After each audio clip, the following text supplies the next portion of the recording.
Good morning, good afternoon, good evening. Welcome to the monthly webinar organized by ISC2 Colombo Sri Lanka chapter in association with ISACA Sri Lanka chapter. We welcome both international and local participants attending this webinar. Let's go through today's agenda. A brief introduction about ISC2, then certifications offered by ISC2, about the local chapter, and finally about the speaker. The International Information Systems Security Certification Consortium, or ISC2, is a non-profit organization which specializes in training and certifications for cybersecurity professionals. It is described as the world's largest IT security organization. ISC2 offers world-class certifications including CISSP, Certified Information Systems Security Professional, which is considered the gold standard in security certification. In addition to that, they offer CCSP, Certified Cloud Security Professional, and for software developers, Certified Security Software Lifecycle Professional, CSSLP. All these certifications are vendor neutral certifications. This is the global distribution of ISC2 members. There are over 150,000 members worldwide and 18,000 members in Asia Pacific.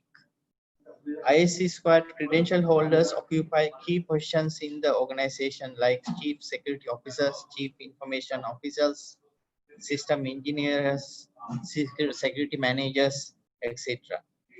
ISC2 Colombo Sri Lanka chapter was formed in October 2011 by a few key members holding CISSP credential. We had blessings from Sri Lanka CERT to form the chapter. We had all of our monthly meetings, chapter monthly meetings at Sri Lanka CERT with support from Mr. Lal Das, who is the CEO of Sri Lanka CERT. These are our key officials and board members. They hold key positions in their respective organizations. As you can see, each member, board member and key official hold respective positions, key positions in their organizations. From the inception of ISC2 Colombo Sri Lanka chapter, we had over 70 monthly presentations covering topics in information security. These include cryptocurrency, cloud security, cyber forensics, etc. Most of these presentations were conducted by our own chapter members. These are our membership statistics. You can see a steady growth in the membership count in the recent years. You can also become a member of ISC2 Colombo Sri Lanka chapter. There are two membership categories depending on whether you are a CISSP credential holder or not. They are associate member and full member. Download and complete the membership application form available on our website, and you can mail it to our membership director. The email address is mentioned in the slide, membership@ISC2ColomboChapter.com. We have launched our new and improved website located at www.ISC2ColomboChapter.com. And thanks to Sithre Hevarachi for his hard work developing this site. So you can connect with us through these links, the social media links and other URLs. So you can keep connected to ISC2ColomboChapter.com. So I invite Sithra Hevara, ISACA chapter president Sithra Vanyarachi to explain about the CP process and the ISACA certifications. Good evening, everyone. Welcome to ISACA Sri Lanka chapter as well as the ISA2 monthly webinar. And small introduction about the session as well as how the CP process will work. All the ISACA Sri Lanka chapter as well as international participants who have registered through the links, and you will be, if you have included your membership details, we will be automatically uploading all your CPs to your portal. and it's based on your participation, and we will be monitoring how many minutes you will be logged into the session, and the interaction between the presenter. If you have the questions, you can raise the questions, and that will be monitored. And at the end of the session, give us about 2 to 3 days, your CPs will be automatically uploaded to your personal sites. As well as anyone, and if you have any questions, what we can do, we have the Q&A session, we have the Q&A button, so you can give your questions posted there. The presenter will answer all the questions at the end of the session. And if you have any technical difficulties, you can send through the chat, so we can attend to that as well. And to tell about ISACA certifications, we have been in Sri Lanka for about 25 years, and in the international, we have been 50 years completed last year. And these are our main certifications we have. That is a certified information system auditor, mainly focusing on what information system auditors. Then we have the certified in risk and information control system, mainly focusing on the risk professionals in the industry, as well as we have a certified information security manager, mainly focusing on what information security managers. Then the certificate called CGIT is mainly for the certified in the governance of enterprise IT. Enterprise governance, IT governance area, this is focused on that aspect. Then we have a cybersecurity. CSX is a suite of certification. We have the CSX fundamental, then we have the professional as well as the expert level. So the latest certification we have in line, the certified data privacy solution engineer. On top of that, we have another 3 certification like cybersecurity audit, COVID-19, as well as cybersecurity nexus suite. So if you have any, if you want to know about any details, ISACA Sri Lanka chapter has 2 accredited trainers. When you have the ISACA certification, only accredited trainer can provide the classes. We have the CISA and CISM certified accredited trainers in Sri Lanka to conduct classes. If you have any queries, you can send the details to info@isaca.lk.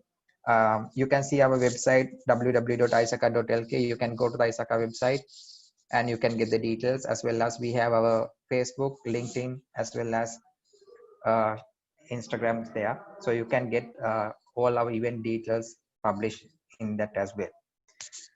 Kanishka, so we are good. I think we can go ahead with the introduction. Thank you, Sithira. So it's a great pleasure for me to introduce our speaker today, Lasantha Priyankara. So he has over 12 years experience in the industry. He's working at London Stock Exchange Group as a manager, security service and support. Prior to that, Lasantha has been working as an IT security consultant for British firm Pentest Limited. Coming from a software engineering background, Lasantha has contributed to a number of open source projects, including Debian, Isuru Linux, SAP, and Metasploit. He's a geek for do-it-yourself projects. So over to you, Lasantha. Thanks, Kanishka. Hi, everyone. Today I will be talking about the most common approaches we take when we take to security and why it still fails. And then I'll be talking about what are the remediative mechanisms we can take on to fix those mistakes and move forward. What I will not be talking about today is a solution for all of your security problems, a silver bullet or a single product that can fix all of your security problems. Also, for those who know me from before, this is not a technical session, that there won't be any demos. Sorry, guys. Disclaimer, for every organization, the risk appetite is different. So the suggestions I'm going to give you today are varies on the environment you're working on. So what you need to take out of this is to implement adequate security controls to match your needs. When I say adequate, this depends entirely on how your organization look at risks. So that part needs to be done by your end, and I'm providing a guide to get that. security is getting more and more attention from everywhere. I'm pretty sure you guys, almost all of you, have seen the waves GDPR made in the past months, past year, and CCPA is becoming more popular as well. And even for local context in Sri Lanka, Central Bank has published their own mandate to get financial organization to be more secure, and the controls they should be putting in place. So worldwide, there are more security companies popping up and more security products coming into the market that solve so many different security problems for us. But still, if you look at the last 10 years, the number of security incidents, the breaches, getting more and more. The size of these circles represent how big the breach was, and the single circle represent one breach. So as you can see, when we get closer to 2020, the number of breaches get bigger, and the size of the breach get bigger as well. So security compromises are getting bigger, and regardless, the remediative approaches we take, or the products that are out there. So why is this happening when there's so much attention to security, and there's so much products and so much people looking into security? Excuse me. Why are we still getting this many breaches? So let's talk about why things go wrong.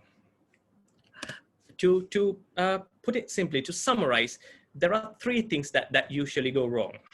If you talk about policies are the things that you decide to keep the CIA triad balanced. For example, you make the decision that if the password reset is required in your application, or for the organization, maybe, if a password reset is required, you are sending an SMS to the user with a code that he can use to reset the password. But when we're making that policy decision, are we actually taking into the consideration how secure the GSM network in the country that we are trying to implement that policy in? Also, think about the problems we have with mails. Let's say this is a purely hypothetical argument, by the way, the mail. Let's say because of the hassle we get with people looking at other people's mail and the data compromises, what if we encrypt every single email that goes back and forth? If we make a policy decision like that, well, then there comes the problem of how to get the spam filters working. So this is one area that security goes wrong. And if we move on to the second area, when we look at the risks that we are exposed to, and try to build a threat model on that, we make decisions, and that sometimes go horribly wrong. I'm sure you guys are aware of the CA certification authorities problem we had a while back. I'll talk about the same example in the mechanism section as well. So to put a bit of background on the CA issue, the certification authorities trust each other.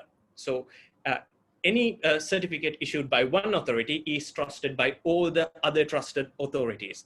The problem in that is that the assumption they made in that threat model is everybody is doing the same amount of controls when they're issuing a certificate to one entity.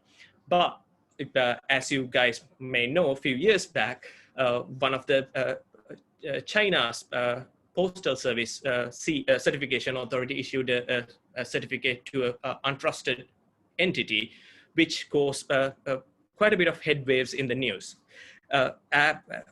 Another example when it comes to threat model, you guys might have heard there has been a DARPA project called Secure OS.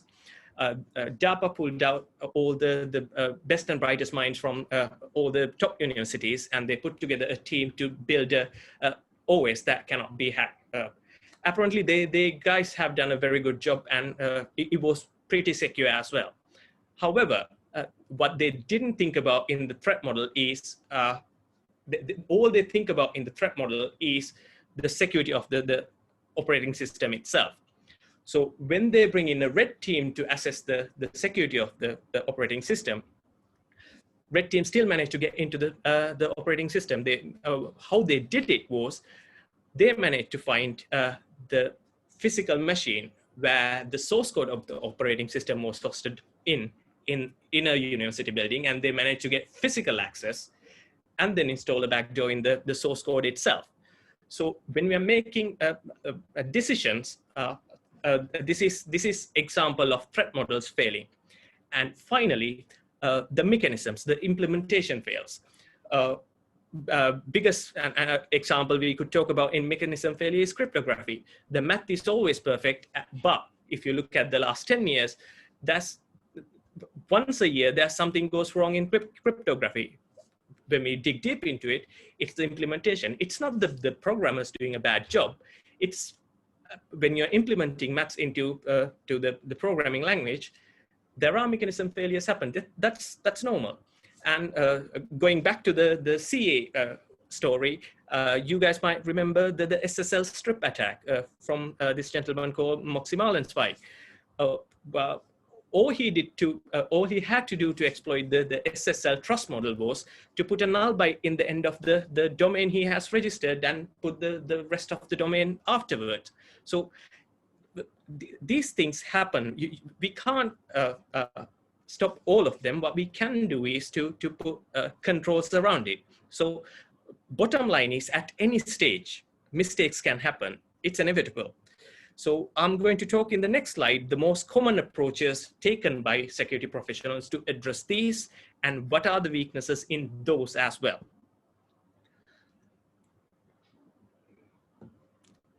Okay, looking at these pictures, they are funny. In hindsight, they are funny, but I'm pretty sure the guys who did those at the time of doing, they were actually putting their hard work into it. But from outside, when we are looking into it, it is funny. Well, in security, we are doing the same thing. We are doing retrofitting. After a security solution or production solution put in place, we bring in security solutions. We try to protect our environment by putting a firewall around it. We try to use antivirus and try to make every bad thing away from the environment. And some of us, we are trying to educate those people who think like that, things that when you've done a pen test once a year, they are secure. And some says to protect the weak coding of their application, they'll put a WAF around it. So these sort of things happen when you start doing retrofitting. But retrofitting is not all bad, because if you are an organization who's starting in security, retrofitting is the first step. You can't get everything included in first go. So the good side of the retrofitting is it is a good first step, but if you're trying to do it in the long run, you will end up in situations like this. Next problem is outsourcing. When it comes to security, outsourcing is happening quite often. I can't refer to the international market, but in Sri Lanka, this is quite popular when it comes to security. Outsource the entire security solution to a reputed organization. So all the alerts comes, all the security alerts will be monitored by a third-party organization. Well, looking at the business side, well, people think IT can be outsourced, so why can't security? The problem there is when you say outsourcing, that's predominantly is a SOC. When you say we outsource our security, it is a SOC environment. It is a SOC team in an external entity, which is looking at the threat alerts getting in your organization. So those people doesn't have a good understanding of what your network works. All they do is they see an alert, they act on it. And to make things worse, to implement a solution like this, either you need to open a port or a connection from that organization into you, or you need to make a connection from your organization to them to make this connection work. So that becomes another security vulnerability that needs to address separately. So this is when it comes to outsourcing, setting up a SOC or outsourcing to a SOC is like setting up a burglar alarm and not having a window or door shutters. You will get alerts almost all the time because it's open. So before you get into a SOC or outsourcing solution like a SOC, there are quite a few things that you need to address, which I will be discussing in later slides. And the last bit I want to talk about in outsourcing is the big joke of, we are moving to cloud. Cloud does not fix your security problems. So cloud helps you doing a better job at security, but cloud moving into cloud is a shared responsibility model.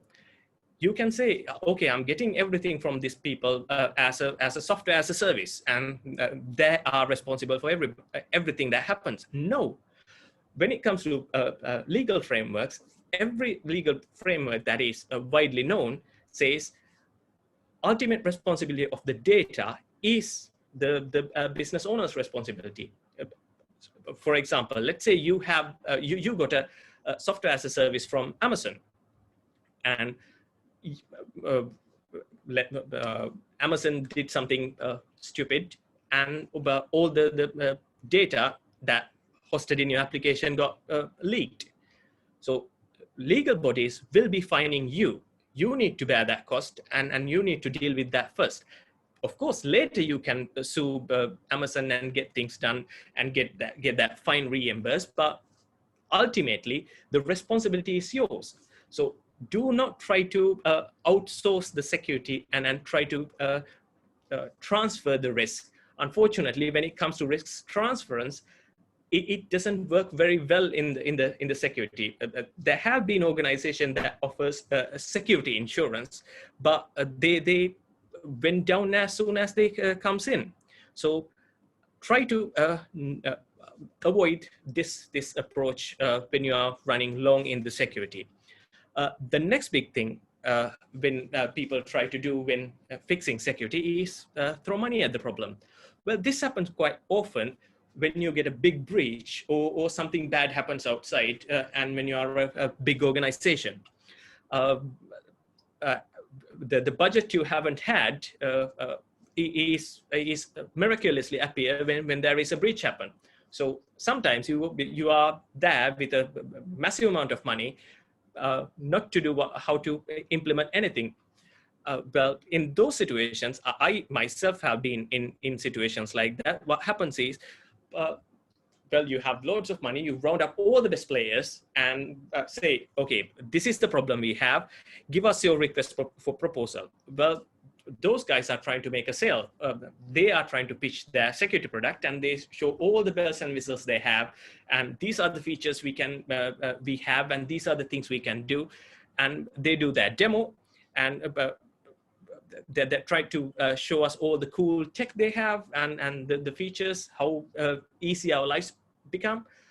Out of all those solutions, we pick up as the people who are spending money, we pick up one of or few of those tools and say, okay, we are going to use them, and our security will be great. Well, unfortunately, supply get paid. We just bring in a security solution that doesn't do much. That is what happens if you just try to throw money at the problem and hope it'll go away. That's much more to it than just throwing money into the problem. This is like you building a nice house, and now you need a fence. So in your land you have the house. You want to build security around it.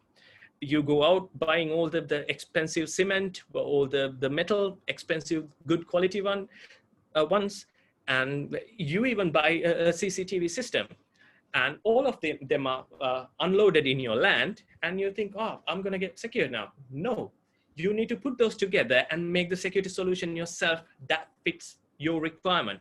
Until you do that, you're not secure. That's one of the biggest mistakes people make, even when they have budget to do security. So the other thing that happens when it comes to security is that people make incorrect cost-benefit calculation.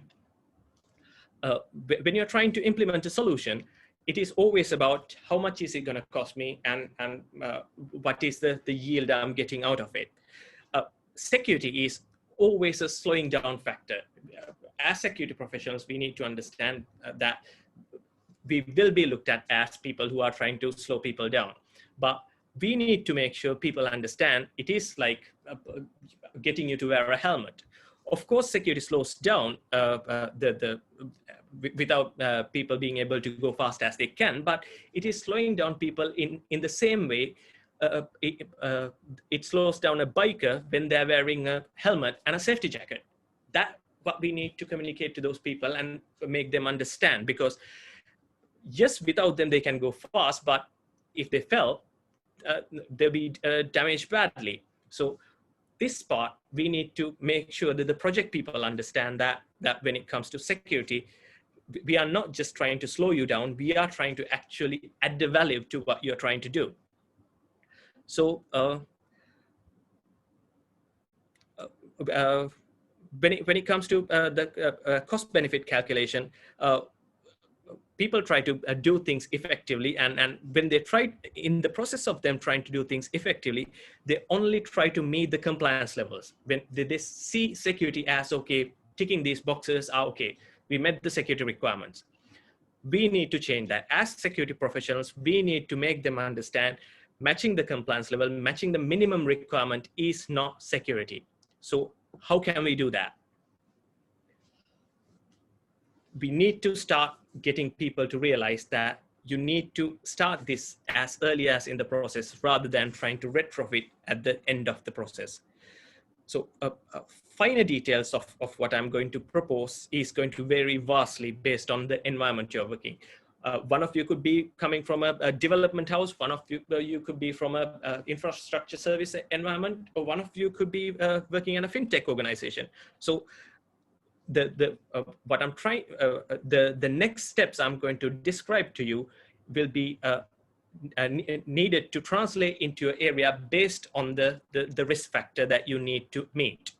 So before absolutely anything, we ourselves as security professionals need to get out of this mindset they won't understand.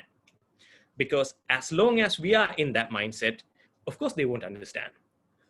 We should be the people who try to make those people understand. When I say they, I mean people high up from the board level and the people who do day-to-day IT work and the people who do business work. So they means everybody that is not InfoSec people.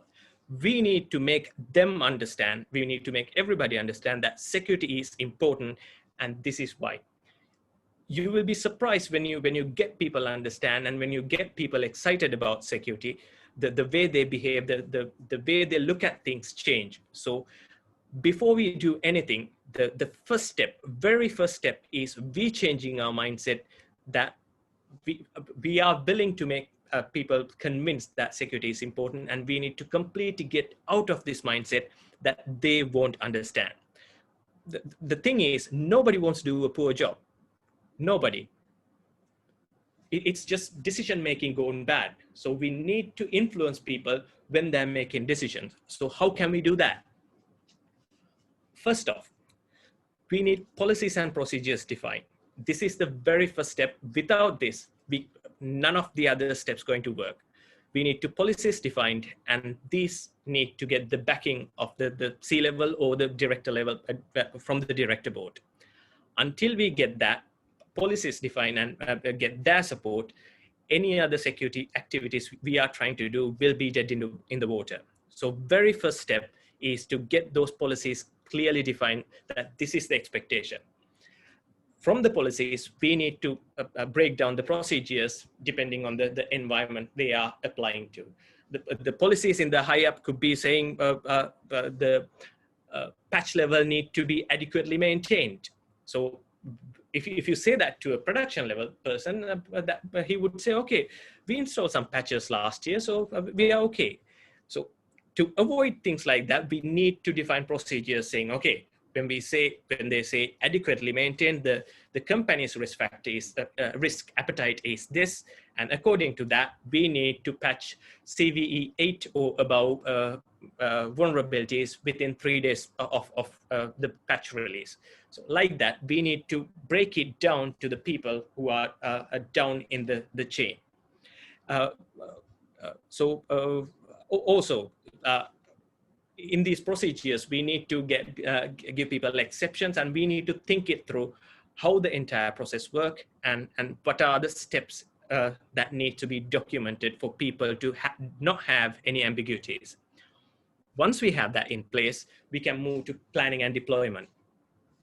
We could get a team that looks at whatever comes into the network and have it analyzed.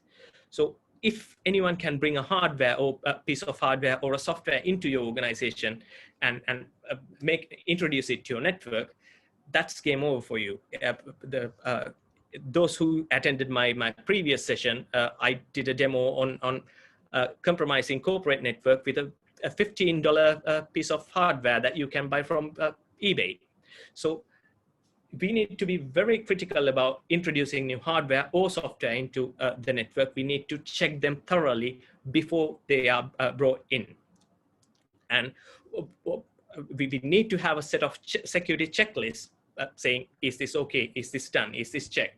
Is this handling in acceptable level to our organization? So with a set of checklists, we can start planning and deployment, but as we go along, we need to go as deep as doing architecture reviews and stuff like that.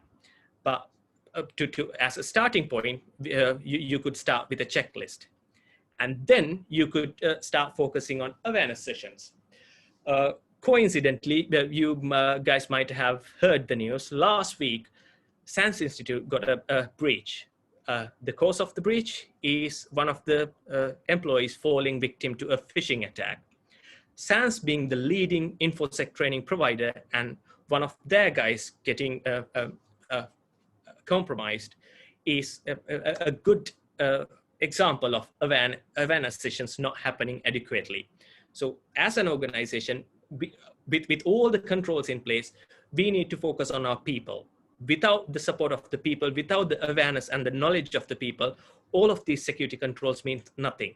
So before we get into the monitoring and alerting, we really need to get the policies, planning, and then awareness sessions put in place, Then we can talk about or think about monitoring and alerting.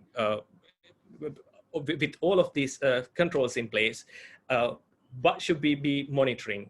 In what events we should be taking actions, and what events should we be not taking any actions? That part I'm going to discuss next. So to start doing that, first you need to draw a baseline. To draw a baseline, first thing you need to do is get an asset inventory. Without a complete asset inventory, all the exercises you are trying to do is going to go waste. Because if you don't know where your hardware, where your switches at, or if somebody gives you an IP address, if you don't know what that does or what is the version running on that, that's bad. So as the very first thing when you're setting up a baseline, you need to do is get all the details you can on your hardware and list them down. What is the host name? What is the IP address assigned to it? What is the version running on it? And when you get that details, you can check it against the vendor and what is the latest version, and between them, what are the security vulnerabilities you have. So the more information you can collect on the environment is better. So as the first step, get your asset inventory sorted. And the next step when you're doing the baseline is when you're setting up the baseline, this could vary very much based on your environment again. Because if you are a development house, people need to try out new things. They need to try with new APIs, new IDEs, or new packages that provide functionalities for them to code less. in an environment like that, you can't put stringent controls as the baseline, because if you do that, you will find yourself making exceptions almost every day. If you have to do exceptions often, then you need to redo your baseline. So think about what is the environment you're working on and set up an adequate baseline that you don't have to make exceptions too often. If you're a fintech organization, you could have very stringent controls that you can not even let people to navigate to any social media sites. So again, as I mentioned earlier, this is very subjective to the environment you are in, and you need to focus on what is the requirement for your security requirement for your organization. So it's not too hard when you're getting into the baseline, because that's already that's the NIST framework which is freely available. You can do those checks. You can get the document for free and do those checks. And if you're moving into cloud, it's even easier, because in most cloud vendors, you have the NIST hardened images that you can just pick it up and run with it. Then you need to put controls in place, and there should be a balance. If you put too much security into it, it makes the things difficult for you, as I mentioned. It would cause you to change the baseline, make exceptions often, then you'll have to realign the baseline. So when you're setting up the baseline, just try to find that sweet spot that meets the company requirements and provide adequate security. Then when you have a baseline in place, then you need to focus on change management. This is not even information security. This is just good IT. For example, let's hypothetical. Let's talk about a 3-man network team. Let's say Alice is the first person from the network team, and Alice comes in and she does hardening on all the network devices and lock things down, allowing only the minimal access, leaving the environment in a perfect condition. Then Bob's comes in the next shift, and some dev guys come in and say, okay, Bob, we need port 8080 open to the entire network. And so we could test our Tomcat instance or whatever. And Bob does that. Then, well, a day or two later, Charlie comes in, and the boss wants to watch CCTV system from his mobile. So Charlie is asked to put a NAT rule in the firewall, so boss can access the CCTV from his mobile. Okay, why do these 3 people do these changes without each other knowing? What are they do that put into a big picture? You guys know Shodan. They execute their crawler every day. So it is the 3 mistakes that put into a one big mistake, not 3 mistakes, 3 changes that put into a big mistake, now is publicly available to the entire world. So it is very important that the change one person does is known to the other people before they make a decision on the next change they make. So they can evaluate that, okay, this is what happened in the previous changes. If we do this, it could either break or it could cause a security incident. So having a strong change management is a must.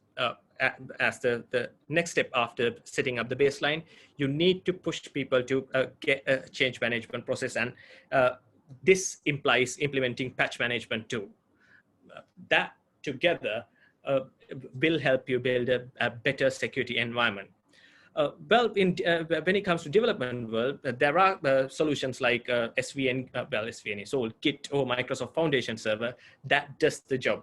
So what we need to do is, when it comes to our network or infrastructure, we need to find a way to do the same thing in a different manner. We could use a ticketing system that request a change, and then people can approve, and then you can talk to people when there are ambiguities and make sure nothing goes wrong. So this is, again, a long process. I'm talking about how to move security into the left. So in the process, you should be thinking about change management, so it is moving to the left.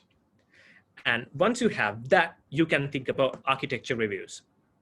So with those controls in place, then you can start thinking whenever things coming into the network or your environment, how secure they are compared to the internal setup. What will cause if I bring this piece of hardware in? If you bring in a hardware that has about 100 ports open and 60 of them you don't even know why they're open, then there is a security problem.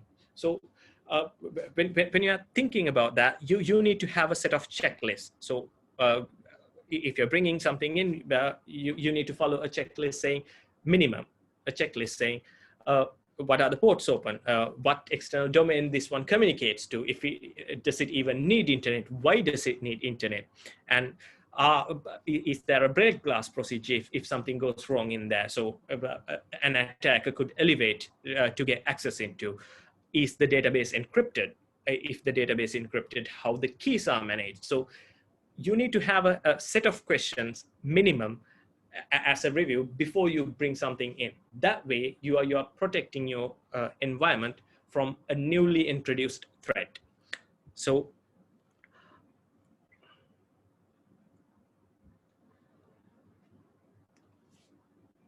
when you're doing that, I want to point out the benefit of that additional benefit that comes with the architecture review, which is when you're having a strong architecture review process, you could even help out the production teams to delay things because when you're doing your architecture review properly, you are in a very good understanding of the redundant controls you have in place. With the redundant controls, let's say, let's say you get a CVSS 10 vulnerability today. And when you know how the network is set up and what is it exposed to and what other the versions are running in the environment, you could help the production people recalculate the CVSS value to from basic to environmental, which helps them reduce the CVSS score and give them a little bit more time for the patch. With the base value of 10, if they have to do it within 3 days, according to the policies you have defined yourself, with the environmental score calculation, which brings it down to 7 or 8, they could be having a bit more wiggle room for a week. So you could get into the good books of the production team as well. So one thing I would like to point out in the architectural review piece is when you're bringing in tailor-made software, be extra careful because from the reputed vendors, the tools that are widespread, they do take security into consideration. And when it comes to the tailor-made software, they do the solution to your requirement. And sometimes security is falling through the gaps. You need to make sure that the custom-made solution you are bringing in is adequately secured. With all that, now you can think about monitoring and responding, because if you do this early in the stage without any of the bits I have mentioned, you'll be doing nothing other than monitoring and responding, because you will be getting loads of errors, loads of alerts, and you don't know exactly what to do. So to get there, you need to have, when you're getting into monitoring and responding, you need to build up the capability, whether to have it built it in-house or you want to outsource. If you're outsourcing, what are the controls that you're taking? And also, you need to get your log sources right. If the log sources you are getting your alerts from are not feeding the correct data, then again, you have a different problem. So also, you need to identify what levels of exposure you need on alerting. Do you need to know when there is a server is running out of space, or if it is going down or failing over to the next one? If the failover is okay and there is nothing to worry about, do you want to have it notified immediately, or do you want to wait till the next day morning? Or if one of your servers is getting a brute force attack, after how many hours of continuous attempts you want to get notified? Do you want to know when the first attack comes in, or after 5 incorrect password attempts, or do you want to wait out? So these things you need to think early and document.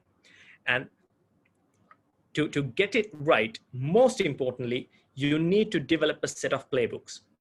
Without a set of playbooks, monitoring and responding is going to, again, dead in the water.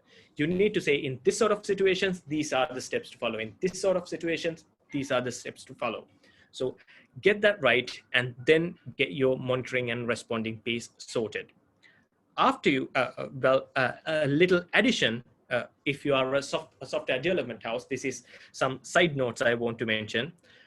When you're integrating security into your process, make sure make sure to try to integrate that into your CI/CD pipeline, because when you integrate it early, as moving to the left, it's easier for you. If you have a SAST or DAS solution that's scanning every nightly build, the number of findings that you would see in a vulnerability report or pen test report at the end of the year, or once you deploy the solution, will be less, because when you identify the error, security issue in the nightly build, you can fix it on the next day, next week, or the next month.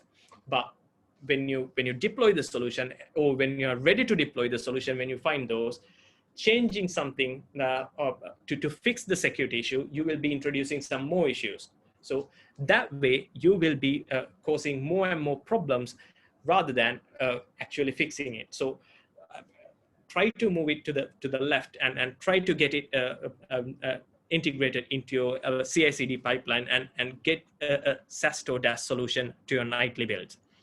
And then as a software development house, you could think whether you want to maintain a build server, or you want to have a spin up, compile and destroy sort of a build server. Because with the cloud capabilities now you have, that is a very good solution. This is a suggestion. This is a very good solution, because when you're maintaining a build server, you need to worry about patching and uptime and all that, and the maintenance of that server. But if you can move away from that and integrate your CI/CD pipeline, okay, in the night, every night at this time, we are supposed to build the existing code. At that point, you initiate a trigger to the cloud, build server in this configuration, and install all the dependencies that needed, and compile it. Once the compile is done, send the output and destroy that. That not only improve the security posture you have, it also helps you reduce the running costs in your operations. And if you are, when you are implementing that, the most of the time when I make that suggestion, people ask me, okay, what if that because of the constant patching, the level of the image we are using get unusable because of the new image? What if the compilation fails? Well, you can keep a snapshot of a working image. If at any point this one fails, you can fall back to the non-working snapshot. So something to think about if you are a development house and trying to integrate security into your CI/CD pipeline. And when you get those controls in place, then you can think of getting people involved and get people excited about the security. You can implement a system where peers can review peers' code. And also you could, if you have the money to spend on it, you could be having a leaderboard saying, okay, this is the person who reported most of the bugs, and this is the person who wrote this many lines of code with this many errors. People like to take pride in these things. Everybody like to, well, as we are geeks, we are taking pride in the good work we do, and when it's made visible to other people, it's good. It gives morale to the people. And security is not just a technical problem; it is a people problem too. If you plan to go the extra mile, if you want to get like a real throughput of security, then after you implement all the steps I have mentioned earlier, you can start doing in-house vulnerability scanning. Get something like Nessus or Qualys, install it in-house, have it scan your environment once a week or twice a week, whatever the frequency you think is adequate, and then you could fix those problems as and then they occur. eliminating the requirement when an external pen tester comes in and find those errors, well, there won't be any errors well, there will be lesser errors for the external person to find when you are doing a job that is repeating weekly or bi-weekly or according to the schedule you have set up. And then you can think about red teaming, blue teaming exercises. I'm talking about going the extra mile, by the way, guys. So to start with, you can bring an external team to do a red teaming exercise. And after you do it a couple of times, you can get the internal people excited about it and get a team to do, okay, this week we are doing this activity. So people get involved and they are getting excited about security as well. Well, when you're getting better at that, and then you can think of adversary simulations. So all that that needs to go step by step as you're getting better. And when you are in a stable position in security, these steps you need to take as the extra mile. And if you are a development house, the big advice I'm going to give here is do not, before getting all the previously mentioned steps in line and they're into a stable level, do not go into a bug bounty program. It will destroy you, because when you register for a bug bounty program, people will start reporting stuff. You need the mechanism in house and the manpower to say, okay, this is false positive, this is false positive, this is potentially attack. Even the potentially true ones you need to investigate into. To do that, you need skilled developers and skilled technicians. So ideally, stay away from a bug bounty program if you have a massive budget to spend on. Yes, it is very good for PR, but PR could be hitting you back on the wrong side as well. So be very careful if you are thinking about going to a bug bounty. And all of these need to happen in a phased life cycle. If you try to implement all of that in one go, you will fail. If you have security controls, if you have mature security controls, you can think of the next one you can align to your organization. If you try to bring all of that in and say from tomorrow onwards, we are going to do all of these changes, people will need time to adjust. And when people can't compute, well, it's natural. When we can't understand that things, we try to ignore them. So get people to get into that mentality of, okay, this is important, we are doing this. And once they get used to it, bring another small piece. And one example I would like to share with you is the story of this tool called SEML, which is a product came out of the Oxford University, a very good tool that could be used in a development house. It claims it can detect 0 days before they happen, and to a level they are accurate. And this was acquired by Microsoft recently. The story is the tool is very good. It does what it claims to be doing, but organization I know try to integrate this into their environment, but unfortunately they were not adequately mature enough. They had a solution that has been developing for 5+ years, but the problem they had is set of developers did one piece and they have left, and the other people picked it up from where they left, and like that it carried on for a while. And but for SEML to get that tool to compile, it took them about a good year. So it's good when you think about cutting edge tools, but you have to ask the question, will this going to fit into my requirement? Is this going to give me any benefit? So before you go into solutions like that, try to come step by step. Make sure that you're where you are in a stable position. Only with a stable ground to stand on, you should be thinking about the next steps. By doing all that, what you're trying to do is, these are the technical controls. With all these technical controls, you are trying to get this the security mindset to a group norm. When I say a group norm, this is the group of people you're working with. You guys might remember when Apple removed the 3.5 jack from the iPhone a few years back, the backlash they got, the way people laugh at them, and the comments on YouTube videos people did, that was horrendous. But if you look at a phone came in the last year, how many of the phones that has a audio jack? So when you're trying to change things, when you're trying to go somewhere different, yes, you will get some pushbacks, but remember that when you manage to get enough people into that path, others will automatically follow. So try to get what you're trying to do into a group norm, get many people as you can to follow you, then you will be in a good position. With all that, the last thing, the most important thing you need to do is you have to start measuring positive numbers. So when you do all this good work, you need to make sure what you're doing is visible to both the upper management and to the people that you're working with. The problem with security is we talk about, okay, how many attacks we had last month, last week, or how many breaches we had last month. We do not talk about how many attacks we have successfully defended.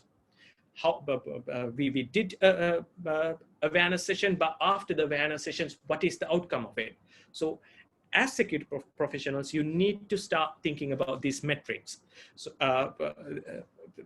try to come up with a set of metrics and try to come up with a set of metrics that shows the number of attacks defended in the last month, and demonstrate to people number of policy violations happened for the last month, and after this particular training session you did, how many policy violations you get, and the reduction of the issues you get.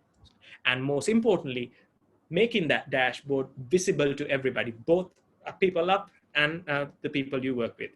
That way, you are showing people that what you're doing is actually working. Please come join us. So embrace the security culture. Try to get security integrated early in the process, and try to get to people to follow you. Thank you, guys.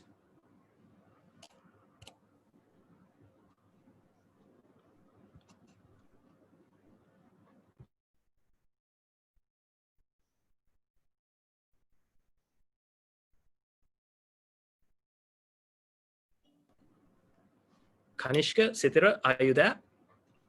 Yes, Lasantha. We can move on to the question and answer session now, since I have received a couple of questions from the audience as well. First, I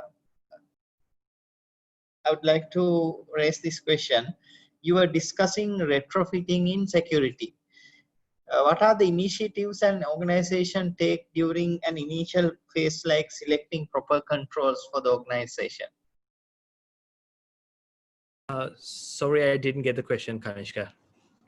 Yes, you are discussing retrofitting in security, like what are the initiatives an organization can take during the initial phase of selecting proper security controls for the organization? Well, NIST, to start with, they have a very comprehensive documentation that you could follow if you are serious about security. First place I would visit is NIST. They have quite a bit of documented guidelines, hardening guides that you can download for free, and you could start following them. And it is coming from the US government itself. Okay. There's another question. So, throwing money at the problem is not effective. Can you give some examples? Yes. Okay. So usually when you talk about security, it's always there's not enough budget for you to get the next big security tool. But if you had a breach, if there is a big breach happening in a competitive organization, you suddenly start getting money that was not there. So this is the problem most of the security professionals face at least once in their lifetime. So when that happens, we lose track of what we were trying to do because of the abundant amount of money that comes your way. You had plans, but you've been deviating from them and trying to do something else. And now you're being given a buttload of money and asking to fix a problem that you've been trying to fix about 3 years ago. When that happens, the natural path we take is we try to go and buy the best security solution out there for us. In the process of doing that, we lose track of what is actually in our environment. So before we go and buy stuff, before we go for the best security solution, we need to find out if this security solution fits me. For example, let's say I was given a few $1 million and I want a car. If I go for a Ferrari, can I drive it? Can I maintain it daily? Can I at least get petrol for it? Or are the roads in Sri Lanka okay to drive a Ferrari? And the maintenance cost. What if something breaks? How am I going to have it repaired? So you need to think of all these surrounding questions before you go to a solution, spending all the money you have. Okay, there's another question. What is the risk behind when we do bug bounty exercise to an organization? Oh, there are loads. So if you are going for a bug bounty, if you have everything in, if all the security controls in place, and you're very confident that you have a very good security posture, just to do a PR awareness that we are this good, it's good to go for a bug bounty. Going for a bug bounty is saying, okay, find anything if you can, we are that good. That's the statement you are making. But if you are trying to start in security today and get people to say, okay, come find the bugs in our system, you will get bombarded with all the small stuff. And let's say if you have a cross-site scripting issue in your website or the tool you or SQL injection, well, 3 people or 5 people, 50 people will report that. When people are reporting that, it could be in different levels. That either that one person could be seeing it as the error throwing back, or when you're trying to perform an attack, they are getting something suspicious. They're flagging only the bit they can capture. So when people are coming with all of these requests, you need to have a mechanism that eliminate, okay, this is a false positive, this is a false positive, this is potentially okay. So without having a implementation like that, going for a bug bounty is, well, suicide. Understand. There's another question. Policies and procedures are important. How can an information security professional make non-security people understand this? Okay, that's a very good question, and it is very challenging. If you have a supporting C-level people or senior management, your job is very easy. But you can talk to them and make them integrate into their balanced scorecard. Okay, security is this level in our requirement sheet. But if you're having pushbacks from the upper management as well, and you're not getting any support, this could become a very hard task. So the policy definition comes from the C-level. Okay, if you're not in C-level, all you can do is push C-level people to understand that this is the requirement of it. If you can't make them understand, well, I would go as far as try to look away and not do security, or try to find a different job. Not a different job, different workplace. Because if you can't make an effective change, there's no point you trying to just waste your time there. If this C-level people can't understand the importance of the security, I think any security professional's talent would be wasted. All right. Another question. Having an asset list of the organization is critical. How can this be done easily when there are large and complex systems in the organization? Also, what is the best software for asset inventory? Like, you can mention some examples. Right. To start with, I can't recommend any software, because with the softwares I have worked with, I can't say, okay, this is a good one. With all the different tools, they have their ups and downs. And in the initial question, you ask what is the asset inventory can be done, and you use the adjective easily. this is not something you can do easily in a complex organization. You need to do it in a phased manner. You need the full support of the network team, because you don't, if you don't know where your boxes are, it's a very hard task. But with cooperation from the network team, you could at least see, okay, traffic is going this way. You can start hunting subnet by subnet. What are the devices in this subnet, and which ones are up? From that point, you could say by 20th of August, this is the asset list we have. And you do the same exercise a month later, and then you compare the two lists. There you can find out, okay, there are some of the boxes that were visible in the August asset list is missing from the September one. What happened to them? You could start to exercise there, but unfortunately, it is not an easy task when you're a big organization, and if you're trying to do it easily, well, there is no easy way of doing it, I'm afraid. All right. In a SOC operation, how can one effectively monitor critical security incidents with loads of alerts generating from log sources? Before we go to SOC, as I mentioned in the presentation, you need to have so many other steps completed. SOC is like a burglar alarm system. Before you set up a burglar alarm system in your house, you need to make sure all the other controls were put in place. If a burglar alarm system works, if you have sensors inside the house, if it detects something's inside, it just beeps, okay? So before you start doing that, very first, you need to have your door shutters, your window shutters. Then you need to make sure at least you have a fence around your perimeter, and there should be a gate.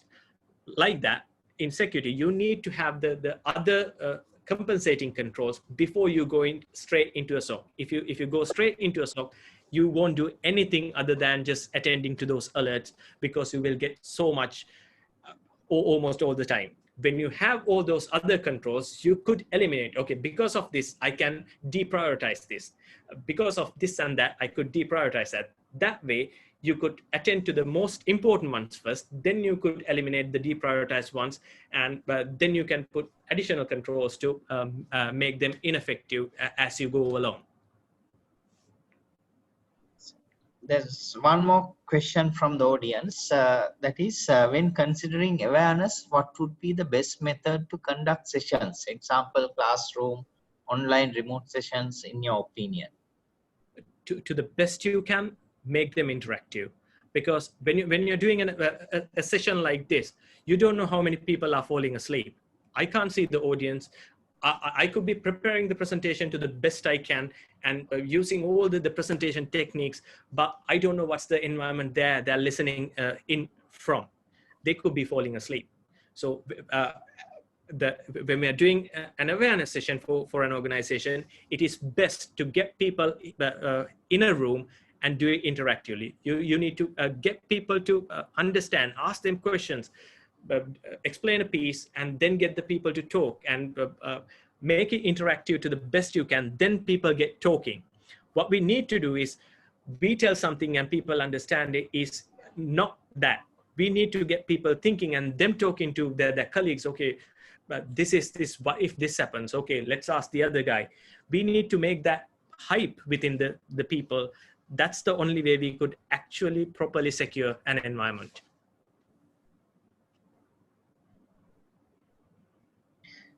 All right.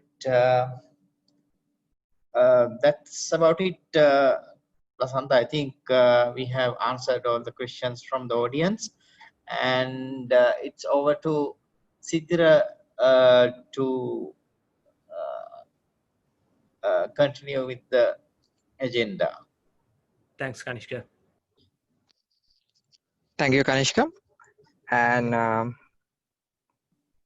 I would like to thank all the participants who joined in Sri Lanka, as well as the international participants from ISACA, as well as other organizations, for joining with us for today's session. And we have a small announcement. We are supporting for ISACA Singapore chapter. They have their annual conference. Actually, it was planned to have it in a few months ago, but due to the COVID, it got postponed, and now it's going as a 100% virtual event. It's called GTEC 2020. It's coming on 28th of August this month, and ISACA Sri Lanka chapter is very happy to be a partner of ISACA Sri Lanka Singapore chapter, and will be supporting their event. So all the event details are in our ISACA website, isaca.lk, as well as all the details are in Facebook as well as our LinkedIn profiles. So you can go to these places, as well as you can get the information about GTEC 2020. The main theme is cyber resilience to confidence. So we like to see you in a next event. So ISACA will be conducting many events. We are generally planning to have about 4 events every month. Since we cannot have any physical events, most of the event will be virtual, and we'll be partnering with different organizations to conduct many events. Thank you everyone for participating, and over to you, Kanishka. Thank you, Sidra. It has been a wonderful session today, and I must thank ISACA Sri Lanka chapter for providing us the platform to conduct this session, and we would like to continue this session in the coming months as well. And also I must thank Lasantha for a very informative and very interesting session conducted today. And I think I certainly learned a lot of things, and I hope the audience as well. There were it was very interactive, and there were quite a number of questions from the audience to seek knowledge on the session. So thank you everybody, and have a good night.